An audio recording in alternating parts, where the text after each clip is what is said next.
कैसे हो आप सब। आशा करते हैं कि आप सब अच्छे होंगे, मस्त होंगे और ठंडी का आनंद ले रहे होंगे।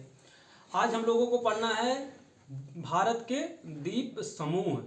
भारत के द्वीप समूह, भारत के द्वीप समूह में बेसिकली दो ग्रुप में पढ़ा जाता है, एक अंडमान निकोबार द्वीप समूह और एक लक्षद्वीप समूह।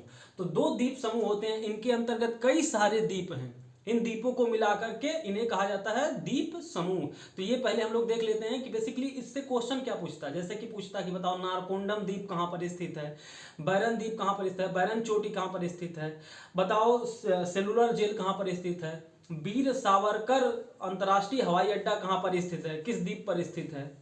तो इस प्रकार के क्वेश्चन आपसे बेसिकली पूछे जाते हैं। पूछता है कि बताओ जो अभी हाल ही में थोड़े अभी साल और भर हुआ लगभग से कुछ द्वीपों का नाम बदला गया था, कि मतलब इनका नाम क्या, जैसे हैरियट द्वीप का नाम बदल के क्या किया गया था, और उसके बाद रास द्वीप का नाम बदल के क्या किया गया था, नील द्वीप का नाम बदल के क्या नाम रखा गया था। तो इस प्रकार के क्वेश्चन पूछे जाते हैं। बताओ एकमात्र भारत में पाया जाने वाला ज्वालामुखी पर्वत कौन सा है। तो इस प्रकार के जो क्वेश्चन आपसे पूछे जाते हैं तो आपको इसी में सब कवर हो जाएगा। उसके अलावा लक्षद्वीप में, लक्षद्वीप किस प्रकार का द्वीप समूह, तो यह एक कोरल रीफ है, मतलब मूंगे की चट्टान है। तो आप लोगों को इसी के बारे में बेसिकली जानना होता है। और भारत का सबसे बड़ा द्वीप कौन सा है, तो ये भी आपको इसी में सब कुछ क्लियर हो जाएगा। तो हम लोग देखते हैं सबसे पहले भारत के द्वीप समूह। तो हेडिंग डालिए आप लोग, भारत के द्वीप समूह। भारत के द्वीप समूह, भारत के द्वीप समूह। तो भारत के द्वीप समूहों में दो ग्रुप में आप लोगों को पढ़ना होता है। एक ग्रुप कौन सा होता है, अंडमान निकोबार। कौन सा ग्रुप, एक होता है आपका अंडमान, एक होता है अंडमान निकोबार,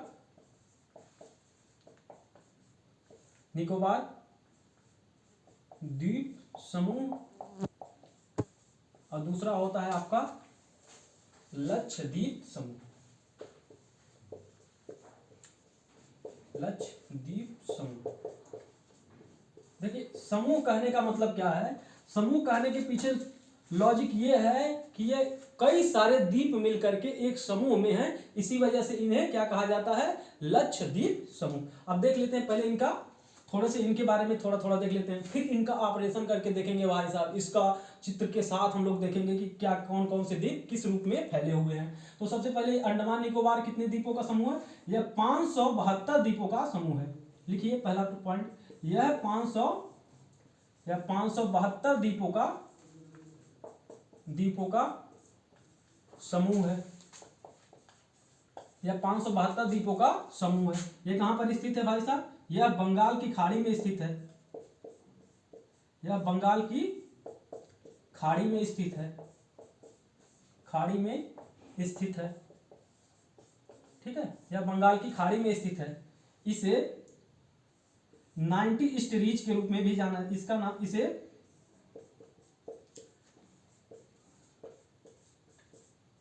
ईस्ट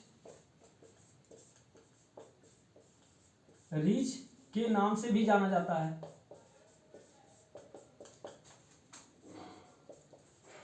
जाना जाता है, ठीक है, इसे 90 ईस्ट रीच के नाम से भी जाना जाता है। तो ये कितने द्वीपों का समूह है, 572 द्वीपों का समूह है। मतलब 572 द्वीप मिलके क्या कहलाते हैं, अंडमान निकोबार कहलाते हैं। दूसरा, यह बंगाल कहां पर स्थित है, अंडमान निकोबार कहां स्थित है, यह बंगाल की खाड़ी में स्थित है। इसे 90 ईस्ट रीच के नाम से भी जाना जाता है। तो आपका अंडमान निकोबार में बेसिकली आपके ये पॉइंट आपके मिल गए। तो आपको ये ध्यान में रखना है कि भाई साहब इनके बारे में, पहला नंबर तो अंडमान निकोबार पढ़ने से पहले हम लोग क्या देख लिए कि यह 572 द्वीपों का समूह है और कहां पर स्थित है, बंगाल की खाड़ी में स्थित है। इस अंडमान निकोबार द्वीप समूह को और किस नाम से जाना जाता है, इसे 90 ईस्ट रीच के नाम से भी जाना जाता है। अब देखते हैं हम लोग लक्षद्वीप के बारे में, नोट कर लीजिए। लक्षद्वीप क्या है, ये देखिए ये कहां पर स्थित है, पहला नंबर, ये 36 द्वीपों का समूह है। कितने, यह 36 द्वीपों का समूह है। यह 36 द्वीपों का समूह है, समूह है। जो लक्षद्वीप है कितने द्वीपों का समूह है, ये 36 द्वीपों का समूह है भाई साहब। दूसरा पॉइंट, यह कहां पर स्थित है, यह अरब सागर में स्थित है। यह अरब सागर में स्थित है।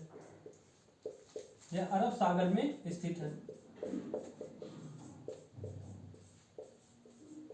यह एक कोरल रीफ या मूंगे की चट्टान से बना है। यह कोरल रीफ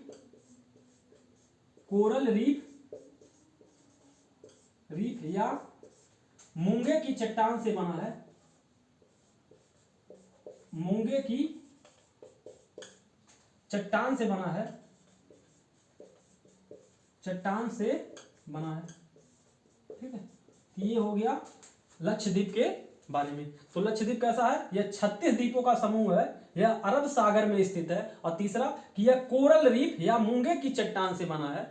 यह बेसिकली क्या है? कोरल रीफ है। एक कोरल रीफ, एक मूंगा एक जीव प्रजाति होता है जो समुद्र में पाया जाता है। उसके मरने से जो उसमें कैल्शियम होता है, उसी कैल्शियम के जमाव से क्या होता है, इस चट्टान की निर्माण होती है, जिसे हम लोग क्या कहते हैं? कोरल रीफ या मूंगे की चट्टान। ठीक है, तो जब हम पढ़ेंगे तो आपको बताएंगे इसके बारे में, बेसिकली किस प्रकार इनका संरचना पाई जाती है, ये किस प्रकार डाइवर्सिटी के लिए सबसे महत्वपूर्ण माने जाते हैं, कहाँ पाए जाते हैं, ये सब कुछ हम लोग जब पढ़ेंगे तो इसके बारे में हम लोग देख लेंगे, मूंगे की चट्टान के बारे में। लेकिन उससे पहले हमें अभी क्या पढ़ना है? अंडमान निकोबार। उसके बाद हम लोग शुरू करेंगे लक्षद्वीप। ठीक है ना, तो ये आप लोग नोट कर लीजिए कि ये 36 द्वीपों का समूह है। यह अरब सागर में स्थित है। यह कोरल रीफ या मूंगे की चट्टान से बना है। तो इतना नोट कर लिए। उसके बाद हम लोग देखते हैं कि आखिर ये कहां कहां पर स्थित है, इनके बारे में और क्या क्या जानकारी। अच्छा, एक चीज आप लोग जान लीजिए कि देखिए कितना 572 है। कितना है?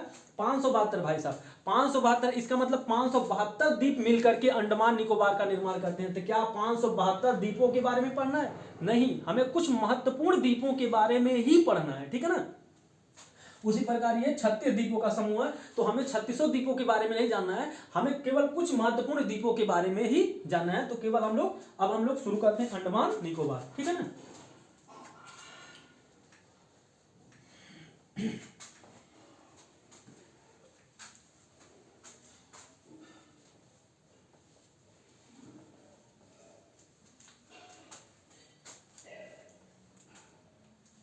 देखिए पहले हम लोग एक मैप बना लेते हैं। देखिए पहले इनका लोकेशन देख लेते हैं कि ये कहां पर स्थित है।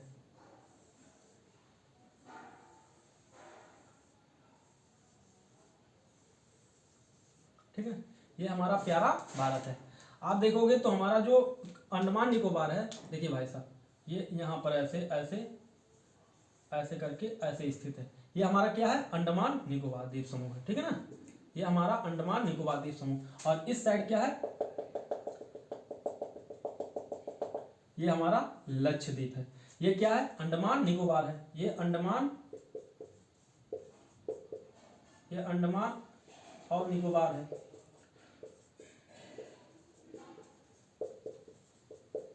ये अंडमान निकोबार है। ये कौन है? लक्षद्वीप है भाई साहब। आपको पता है कि भाई साहब जो भारत के पूर्व की तरफ है, ये कौन सा महासागर है? ये सब का सब ये बंगाल की खाड़ी है। ये बंगाल की खाड़ी है। और ये भाई साहब ये वाला क्षेत्र क्या है? ये कौन सा क्षेत्र है? ये आपका अरब सागर है। अरब सागर है। ठीक है, ये आपका अरब सागर। आपका ये नीचे वाला हिस्सा क्या है भाई साहब? ये आपका नीचे वाला विस्तृत क्षेत्र क्या है? ये आपका क्या है? हिंद महासागर है। कौन सा? हिंद महासागर है।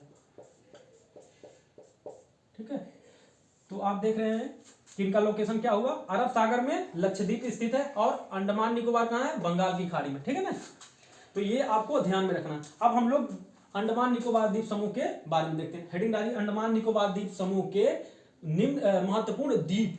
ठीक है ना, हेडिंग डालिए, अंडमान निकोबार द्वीप समूह के महत्वपूर्ण द्वीप। ठीक है ना, अब 572 है तो 572 तो आप नहीं ना पढ़ोगे।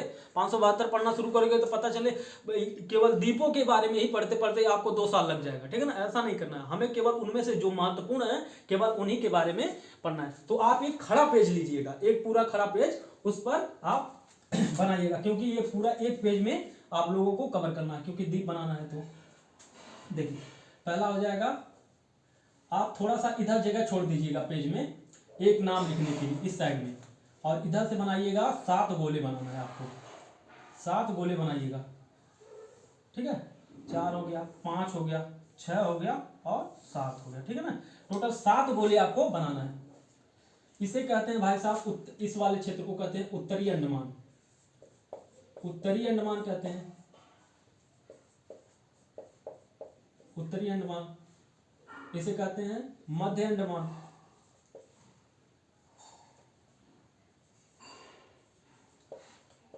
मध्य अंडमान। इसे कहते हैं दक्षिणी अंडमान।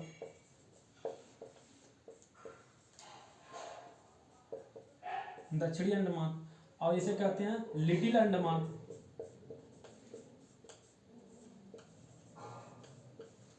इसे कहते हैं लिटिल अंडमान। और ये भाई साहब कार निकोबार।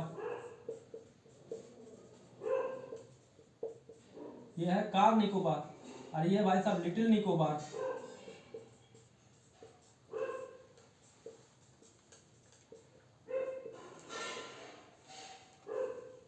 लिटिल निकोबार। और ये नीचे वाला कौन है भाई साहब, ग्रेट निकोबार। ग्रेट निकोबार, ठीक है। तो इस प्रकार आप देखें, देखिए उत्तर से लेके दक्षिण की तरफ अंडमान निकोबार इस तरह फैला हुआ है। सबसे उत्तर में कौन है, उत्तरी अंडमान, उसके बाद मध्य अंडमान, उसके बाद दक्षिणी अंडमान, उसके बाद लिटिल अंडमान, उसके बाद कार निकोबार, उसके बाद लिटिल निकोबार, उसके बाद ग्रेट निकोबार। इस तरह उत्तर से दक्षिण की तरफ इन द्वीपों का स्थिति है। ये उत्तर से दक्षिण, अगर मान लीजिए एग्जाम में पूछ ले कि भाई साहब सबसे उत्तर में कौन सा है, तो सबसे उत्तर में कौन सा है, उत्तरी अंडमान है। और सबसे दक्षिण में कौन सा है, तो सबसे दक्षिणी बिंदु कौन सा होगा, ग्रेट निकोबार। अगर क्वेश्चन पूछ ले कि बताओ अंडमान निकोबार का सबसे उत्तरी द्वीप कौन सा है, तो क्या हो जाएगा, सबसे उत्तरी द्वीप उत्तरी अंडमान है। सबसे दक्षिणी द्वीप का हो जाएगा तो ग्रेट निकोबार हो जाएगा। ये आपको ध्यान में रखना है। अब हम लोग देख लेते हैं कि इन पर कौन कौन से स्थिति पाई जाती है। थोड़ी देर के लिए हम आपको ये पढ़ा चुके, अब इसे हम लोग क्या करते हैं, मिटा देते हैं, क्योंकि हमें आगे लिखने की जरूरत पड़ेगी।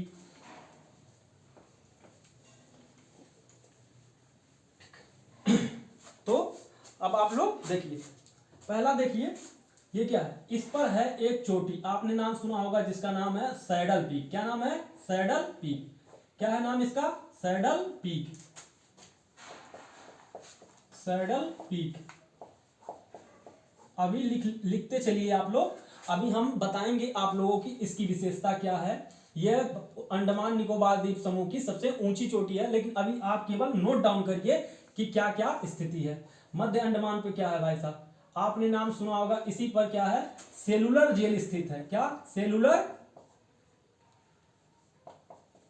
सेलुलर जेल, सेलुलर जेल, या इसी को कहते हैं काला पानी। काला पानी। इसके बाद लिखिए, इसी पर स्थित है वीर सावरकर, वीर सावरकर अंतर्राष्ट्रीय हवाई अड्डा। अंतर्राष्ट्रीय हवाई अड्डा, हवाई अड्डा। इसी पर स्थित है अंडमान निकोबार द्वीप समूह की राजधानी पोर्ट ब्लेयर। पोर्ट ब्लेयर, ठीक है ना। इसी पर स्थित है अंडमान निकोबार द्वीप समूह की राजधानी पोर्ट ब्लेयर। तो ये, और इस पर एक और लिख लीजिएगा, इसी से एक नदी निकलती है, कालपोंग नदी। कालपोंग नदी, कालपोंग नदी कहां से निकलती है, उत्तरी अंडमान से निकलती है। अभी केवल नोट करिए, बाकी अभी हम लिखाएंगे इन सब की विशेषता, ठीक है ना। लिटिल अंडमान और निकोबार, और यहां पर आपका स्थित है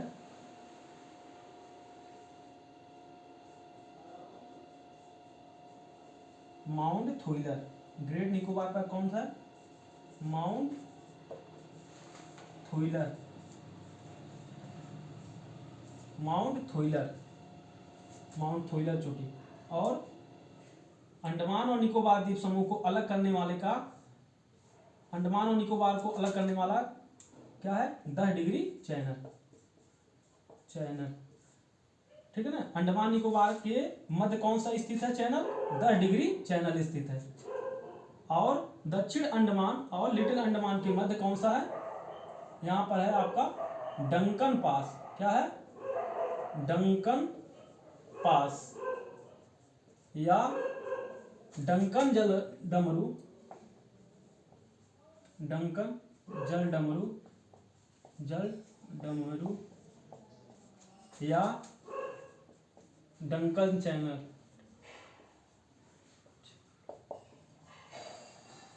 ठीक है ना? तो इस प्रकार आपने ये सब लिख लीजिए। उसके बाद हम लोग एक एक करके इस पर और एक चीज लिख लीजिए। आप नाम सुने होंगे इंदिरा पॉइंट। क्या नाम सुने होंगे? Indira point, Indira point, Indira point. जब हम आपको पढ़ा रहे थे कि भारत के सबसे उत्तरी बिंदु, भारत के सबसे दक्षिणी बिंदु, भारत का दक्षिणतम बिंदु, तो वहां पर आपको ये चीज नजर आया होगा। भारत का सबसे दक्षिणी बिंदु क्या है? Indira point, Indira point. इसी को क्या कहते हैं? Pygmalion point, Pygmalion point. इसी को क्या कहते हैं? लाहिचांग भी कहते हैं। ठीक है? तो इतना आप लोग देख लीजिए, लिख लीजिए। उसके बाद अब हम आपको बताते हैं। इतना नोट कर लीजिए, उसके बाद हम लोग आगे बढ़ते हैं। एक एक करके इन सब के बारे में हम लोग देखते हैं कि बताओ अंडमान निकोबार की कौन सी एकमात्र नदी है?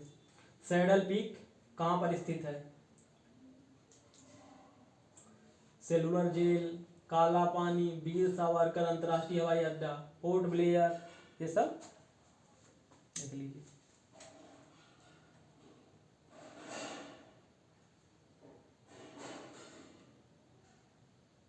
हो गया?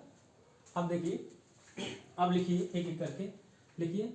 कालपोंग नदी, लिखिए पहला कालपोंग नदी, कालपोंग नदी, कालपोंग नदी अंडमान निकोबार की, अंडमान निकोबार की, अंडमान निकोबार की एकमात्र नदी है,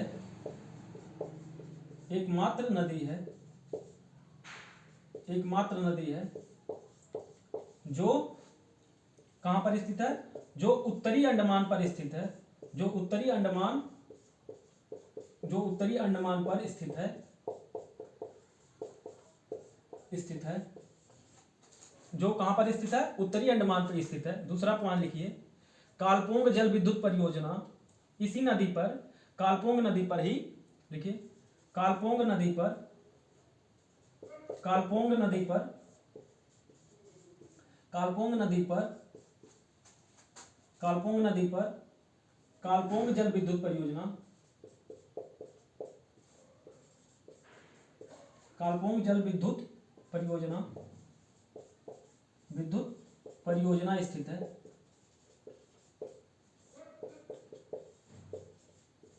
परियोजना स्थित है। तो क्वेश्चन पूछा था, बताओ कालपोंग जल विद्युत परियोजना कहां पर स्थित है? तो कालपोंग जल विद्युत परियोजना कहां पर स्थित हो जाएगा आपका? या तो दे देगा उत्तरी अंडमान, तो ठीक है। उत्तरी अंडमान ना दे तो क्या करोगे भाई साहब? तब आपको लगा कर आना है अंडमान निकोबार। तो कालपोंग जल विद्युत परियोजना कहां पर स्थित है? उत्तरी अंडमान या अंडमान निकोबार में। ठीक है ना? तो ये आपको ध्यान में रखना है कि कालपोंग जल विद्युत परियोजना कहां पर स्थित है, कालपोंग नदी कहां पर स्थित है। कालपोंग नदी एकमात्र नदी है किसकी? अंडमान निकोबार की एकमात्र नदी कौन सी है? कालपोंग नदी है। और कालपोंग जल विद्युत परियोजना कहां पर स्थित है? आपका अंडमान निकोबार में। ठीक है ना? या तो अंडमान देगा तो भी लगा कर आना है, अंडमान निकोबार दिया है तो भी लगा कर आना है, उत्तरी अंडमान दिया है तो भी लगा कर आना है। ठीक है ना? ये आपको इसके बारे में लिखना था। कालपोंग जल विद्युत परियोजना कहां पर है? अंडमान और निकोबार में। कालपोंग नदी कहां पर स्थित है? अंडमान और निकोबार की एकमात्र नदी है। तो ये आपको ध्यान में रखना है। उसके अलावा लिखो सैडल पीक, सैडल पीक के बारे में लिखो। Saddle peak, saddle peak, saddle peak Andaman Nicobar की एक, अंडमान निकोबार की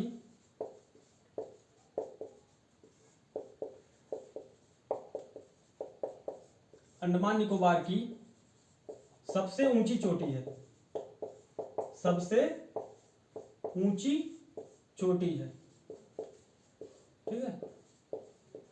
सैडल पीक अंडमान निकोबार की सबसे ऊंची चोटी है, ठीक है ना। तो ये आपको ध्यान में रखना है कि अंडमान निकोबार की सबसे ऊंची चोटी कौन सी है, सैडल पीक। या क्वेश्चन पूछ लेगा बताओ अंडमान निकोबार की सबसे ऊंची चोटी कौन सी है, तो सैडल पीक। बताओ सैडल पीक कहाँ पाया जाता है, तो सैडल पीक कहाँ पाया जाता है, उत्तरी अंडमान में। अगर उत्तरी अंडमान ना दिया रहे तो क्या लगा कर आओगे, तो लगाकर आपको आना है कि अंडमान निकोबार में स्थित है। तो सैडल पीक कहाँ पर स्थित है, अंडमान और निकोबार में, ठीक है ना। तो ये आपको ध्यान में रखना। इसकी हाइट कितना है बता देते हैं आपको। इसकी हाइट है आपकी 738 मीटर। कितना है लिख लो, 738 मीटर है। सैडल पीक की ऊंचाई कितनी है, 738 मीटर है।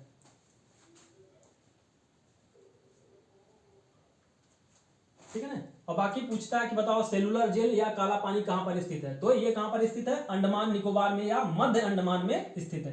किस द्वीप पर, मध्य अंडमान द्वीप पर स्थित है। ये क्या है कि आपने नाम सुना होगा काला पानी या सेलुलर जेल। ये क्या है कि जब अंग्रेजी शासनकाल के दौरान जो हमारे स्वतंत्रता सेनानी थे, मतलब उनमें से जो मतलब बहुत आक्रामक प्रजाति के थे, मतलब किसी भी जेल में डाल दो भाई, वहां से कूद फान के निकल जाना ही है, मतलब उन्हें क्या करते थे, ये अंग्रेज सेलुलर जेल भेज देते थे। मान लीजिए ये हमारा भारत है और ये हमारा अंडमान और निकोबार है। अब भाई साहब यहाँ पर एक जेल बना दिए ससुरे, ये समुद्र के बीचों बीच एक जेल है। अब चारों तरफ पानी है भाई साहब, चारों तरफ क्या है, समुद्र है, चारों तरफ समुद्र है।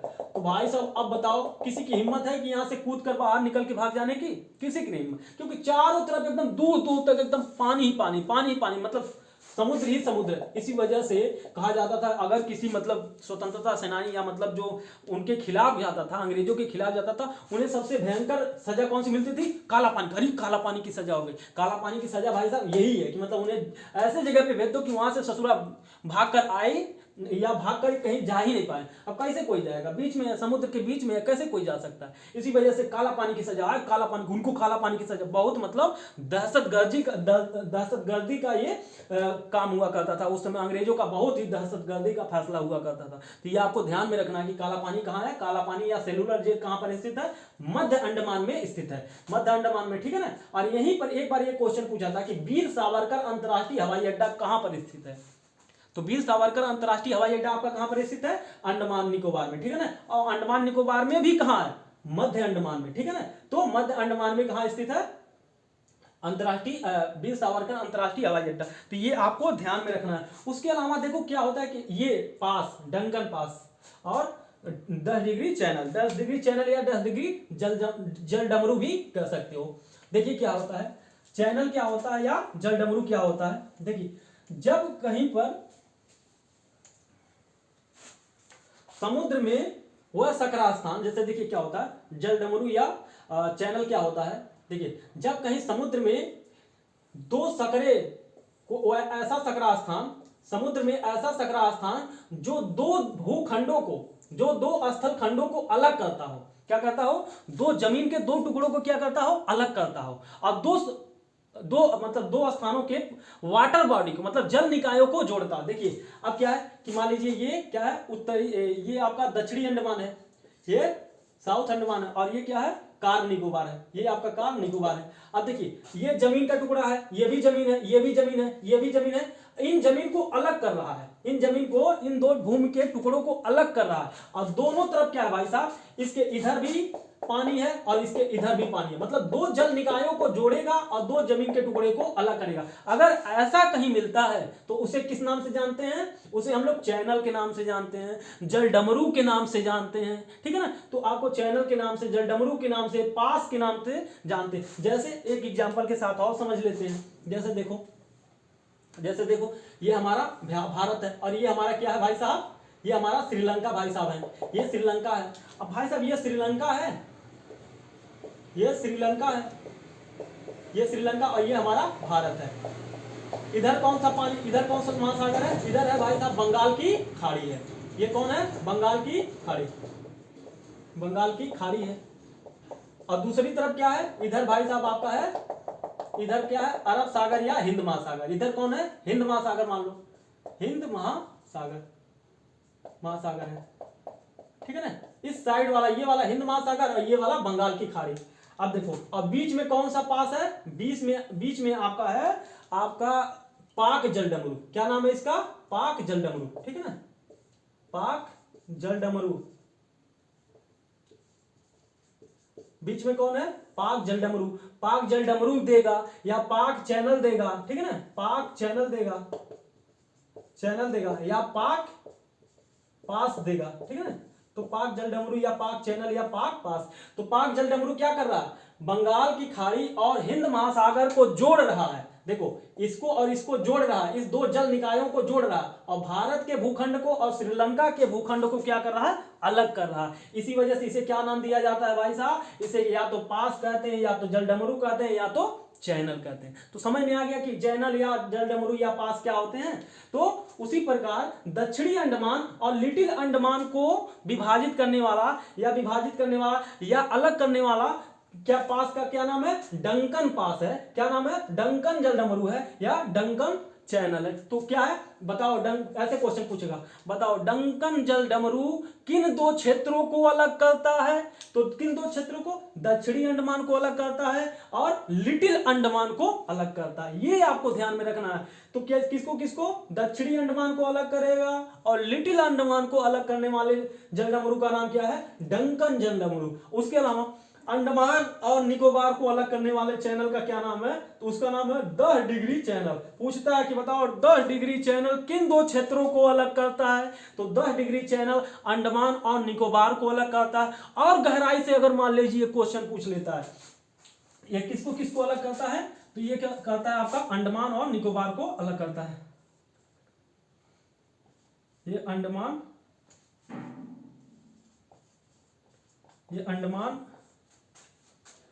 व निकोबार को अलग करता है। किसको अलग करता है, अंडमान और निकोबार को अलग करता है। याद देगा इसी को, अंडमान और निकोबार के बीच स्थित है, अंडमान व निकोबार के बीच स्थित है,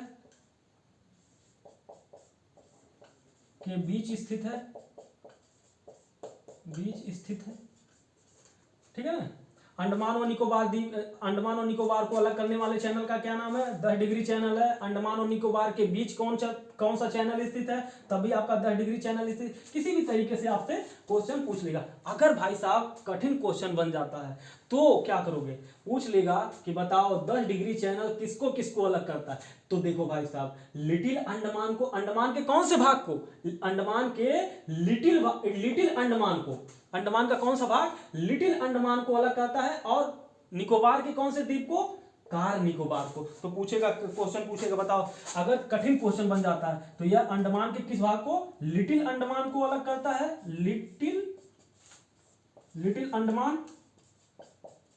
लिटिल अंडमान और वह कार निकोबार को अलग करता है, कार निकोबार को अलग करता है, ठीक है ना। ये इस तरह से क्वेश्चन पूछा जा सकता है कि बताओ 10 डिग्री चैनल किसको अलग करता है, तो अंडमान निकोबार को अलग करता है। 10 डिग्री चैनल किसको अलग करता है, किसके बीच स्थित है, अंडमान और निकोबार के बीच स्थित है। लिटिल अंडमान व, आप पूछ ले, अगर मान लीजिए और भी क्वेश्चन कठिन बन गया तो क्या होगा, लिटिल अंडमान और कार निकोबार के बीच स्थित है। ये क्वेश्चन आपसे 10 डिग्री चैनल के बारे में पूछा जा सकता है। और देखिए माउंट थुइलर एक चोटी है, पूछ लेगा मान लीजिए कभी कि माउंट थुइलर कहां पर स्थित है, तो क्या लगाना है, अंडमान निकोबार में स्थित है। अगर इससे भी ज्यादा कठिन बन गया तो ये ऑप्शन दे देगा कि बताओ little Andaman, car Nicobar, little Nicobar और ग्रेट निकोबार में किस पर स्थित है, किस द्वीप पर स्थित है। तो आपका माउंट थुइलर किस पर स्थित है, ग्रेट निकोबार पर स्थित है। और क्वेश्चन अगला कि बताओ भारत का दक्षिणतम बिंदु कहां पर स्थित है। तो आपने बार बार सुना होगा कि भारत का दक्षिणतम बिंदु का है, इंदिरा पॉइंट है। क्या है, भारत का दक्षिणतम बिंदु क्या है, इंदिरा पॉइंट है। इंदिरा पॉइंट को ही किस नाम से जाना जाता है, पिग्मेलियन पॉइंट के नाम से जाना जाता है। इंदिरा पॉइंट को किस नाम से जाना जाता है, पिग्मेलियन पॉइंट। जैसे आपका सबसे उत्तरी बिंदु क्या होता है, भारत का सबसे उत्तरी बिंदु क्या होता है, तो आपका भारत का, जैसे देखिए हमने क्या बताया था जब आपको इसके पहले वाली क्लास में, ठीक ये है। तो भारत का सबसे उत्तरी बिंदु क्या है भाई साहब, भारत का देखिए सबसे उत्तरी बिंदु ये है, इंदिरा कोल है, इसे इंदिरा कोल कहते हैं। और ये कौन सा है, कन्याकुमारी है। और ये भाई साहब कौन सा है, गौरमाथा है। और ये भाई साहब कौन सा है, किबिथु है। उसी प्रकार द्वीप में ये है सबसे नीचे, तो ये सबसे दक्षिणतम बिंदु हो जाता है। तो ये क्या हो जाता है, इंदिरा पॉइंट हो जाता है, यही वाला इंदिरा पॉइंट हो जाता है, इंदिरा पॉइंट हो जाता है, ठीक है ना। पॉइंट हो जाता है, और ये कन्याकुमारी हो जाता है, ये क्या गौरमाथा हो जाता है, ये इंदिरा कोल हो जाता है, और ये क्या हो जाता है, किवीथू हो जाता है। तो इस प्रकार आप देख रहे हैं, तो इंदिरा पॉइंट भी कहां पर स्थित है? वैसे तो जब पूछेगा तो इंदिरा पॉइंट कहां पर स्थित है, तो ये अंडमान निकोबार में स्थित है, लेकिन अंडमान निकोबार में भी कहां पर स्थित है, तो ग्रेट निकोबार में स्थित है भाई साहब, ठीक है ना। तो ये आपको ध्यान में रखना है। इसके अलावा 2 और पर्वत हैं, यहां तक हो गया हो तो आप लोग नोट कर लीजिए, उसके बाद हम लोग मिटाते हैं। उसके बाद एक और है यहीं पर, हाँ यहीं पर आप लोग बना लीजिए, यहीं पर देखिए क्या है, एक द्वीप और है, इसका नाम है कोको द्वीप। क्या नाम है? कोको द्वीप। क्या नाम है? कोको द्वीप नाम है। जैसे ये सारे द्वीप कहां पर स्थित हैं? भारत के अधीन स्थित हैं। किसके अधीन है ये सब? ये सब के सब द्वीप कहां पर हैं? भारत के अधीन है। लेकिन जो कोको द्वीप है, इस पर किसका शासन चलता है? इस पर म्यांमार का शासन चलता है, ये म्यांमार के अधीन है, ठीक है ना, ये लिख लीजिए, म्यांमार के अधीन। कोको द्वीप किसके अधीन है? म्यांमार के अधीन। कोको द्वीप कहां पर स्थित है? उत्तरी अंडमान के उत्तर में स्थित है। उत्तरी अंडमान के उत्तर में कौन सा द्वीप है? कोको द्वीप है। कोको द्वीप पर किसका शासन चलता है? किसका है वो? कोको द्वीप किसका है? वो म्यांमार का है, ठीक है ना। तो ये आपको ध्यान में रखना है, अब बना लीजिए वहीं पर। अब हम लोग मिटाते हैं। उसके बाद नारकोंडम और बैरन द्वीप 2 और हैं पर्वत, उनके बारे में देख लेते हैं, ये भी यहीं पर स्थित हैं। उसके बाद जो द्वीपों का नाम बदला गया था उसे देख लेंगे। उसके बाद आपका अंडमान खत्म हो जाएगा, अंडमान निकोबार। उसके बाद बचेगा आपका लक्षद्वीप, लक्षद्वीप आपका तब बचेगा। तो मिटाते हैं, आप लोग नोट कर लिए होंगे, हमें उम्मीद है।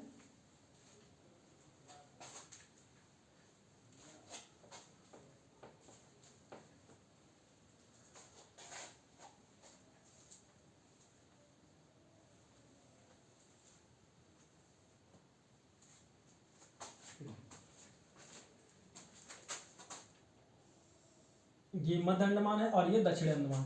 इसी के पूरब में, इसी के पूरब में 2 और पर्वत हैं, 2 और चोटियां मिलती हैं, जिनका नाम क्या है? एक का नाम है नारकोंडम,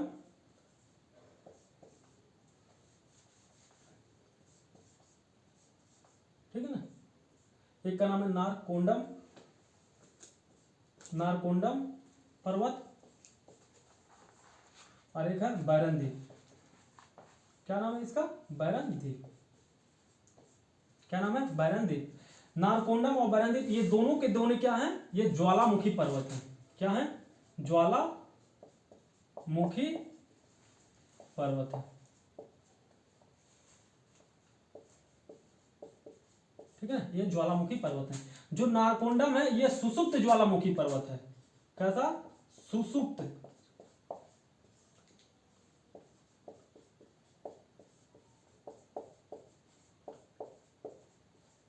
ये कैसा है? ज्वालामुखी, सुसुप्त ज्वालामुखी। और जो बैरन द्वीप है वो कैसा है? सक्रिय ज्वालामुखी है,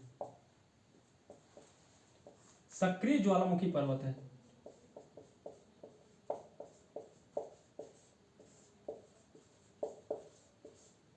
कैसा है? सक्रिय ज्वालामुखी पर्वत है। अब देखिए बैरन द्वीप के बारे में एक पॉइंट और लिख लीजिए, इसके बारे में एक पॉइंट और लिख लीजिए। यह भारत का एकमात्र सक्रिय ज्वालामुखी है, एकमात्र सक्रिय ज्वालामुखी है, ठीक है। भारत का एकमात्र सक्रिय ज्वालामुखी कौन सा है? बैरन द्वीप। तो इसके बारे में आप लोग नोट कर लीजिए, यह भारत का एकमात्र सक्रिय ज्वालामुखी है। और ये दोनों के बारे में, ये सुसुप्त ज्वालामुखी है, ये नारकोंडम सुसुप्त ज्वालामुखी है, और ये सक्रिय ज्वालामुखी है। सक्रिय ज्वालामुखी के संदर्भ में बैरन द्वीप के बारे में एक पॉइंट और बनता है कि यह भारत का एकमात्र सक्रिय ज्वालामुखी। भाई साहब हमारे जितने भी पर्वत पाए जाते हैं भारत में, उनमें से एकमात्र ऐसा पर्वत है जो सक्रिय ज्वालामुखी है। सक्रिय ज्वालामुखी कहने का मतलब ऐसा है कि जिसमें से मैग्मा या लावा उद्गार होता रहता है, सदैव होता रहता है, मतलब समय समय पे उद्गार होता रहता है। इस वजह से इसे किस श्रेणी में रखा जाता है? सक्रिय श्रेणी में रखा जाता है। तो पूछेगा बताओ नारकोंडम और बैरन द्वीप कहां पर स्थित हैं? तो ये दोनों के दोनों कहां पर स्थित हैं भाई साहब? आपके अंडमान और निकोबार में स्थित हैं, ठीक है ना। ये कहां पर स्थित है? अंडमान निकोबार में स्थित हैं। पूछेगा बताओ भारत का एकमात्र सक्रिय ज्वालामुखी कौन सा है? तो आपका कौन सा आंसर हो जाएगा? बैरन द्वीप है। बैरन द्वीप कहां पर स्थित है? अंडमान निकोबार में स्थित है। नारकोंडम कहां पर स्थित है? तो अंडमान निकोबार में। तो पूछेगा अगर मान लीजिए पूछ लिया। और भारत में पाए जाने वाले ज्वालामुखी पर्वत कौन से हैं, तो आपका हो जाएगा बैरन द्वीप, हो जाएगा नारकोंडम, हो जाएगा। 4 विकल्पों में इन दोनों में से एक दे देगा। पूछ लेगा कि बताओ भारत में कहाँ ज्वालामुखी पर्वत पाए जाते हैं, तो आप अंडमान निकोबार कह सकते हो। बताओ नारकोंडम किस प्रकार का पर्वत है, तो आप बताओगे ज्वालामुखी पर्वत है। बैरन द्वीप किस प्रकार का पर्वत है, तो ज्वालामुखी पर्वत का उदाहरण है। ठीक है ना, इस प्रकार आपके क्वेश्चन बनते हैं। ठीक है ना, अब डालिए आप इस प्रकार आपके जो ये क्षेत्र थे इससे पर्वत और बाकी चीजें हो गई। इसके अलावा और कुछ भी चीजें हैं, थोड़ा सा देख लेते हैं। लिखो अंडमान और निकोबार द्वीप समूह में पाए जाने वाली जनजातियां। हेडिंग डालिए अंडमान निकोबार में पाए जाने वाली जनजातियां। अंडमान निकोबार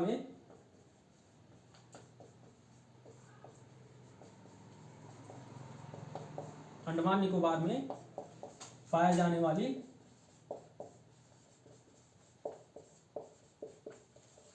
जनजातियां। ठीक है, यहाँ पर कौन कौन सी जनजातियां, सीधे क्वेश्चन पूछ लेता है कि यहाँ पर कौन कौन सी जनजाति। तो लिखिए पहला जारवा या जोरवे, दोनों में से कुछ भी लिख लीजिए। ओंग, जोरवा, ओंग, सेंटलीज,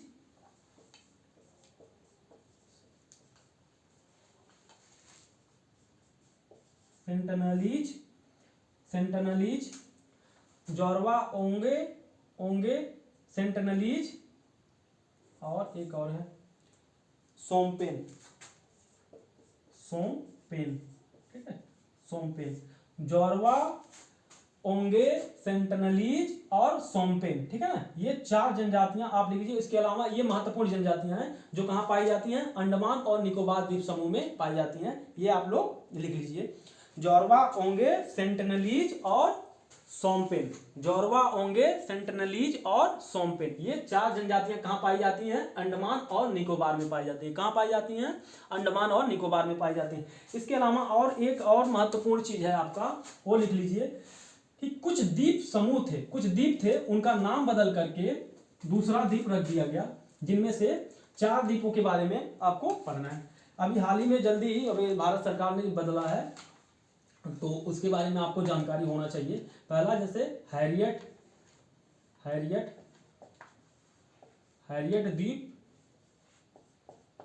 द्वीप, नील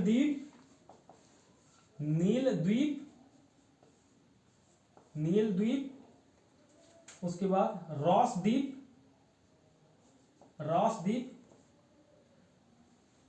हैवलॉक द्वीप, देखो हैवलॉक द्वीप। पहला क्वेश्चन तो यही बनता है कि बताओ हैवलॉक द्वीप कहां पाया जाता है, तो ये कहां पाया जाएगा, अंडमान निकोबार के द्वीप समूह, अंडमान और निकोबार के हैं। ठीक है ना, अंडमान और निकोबार के द्वीप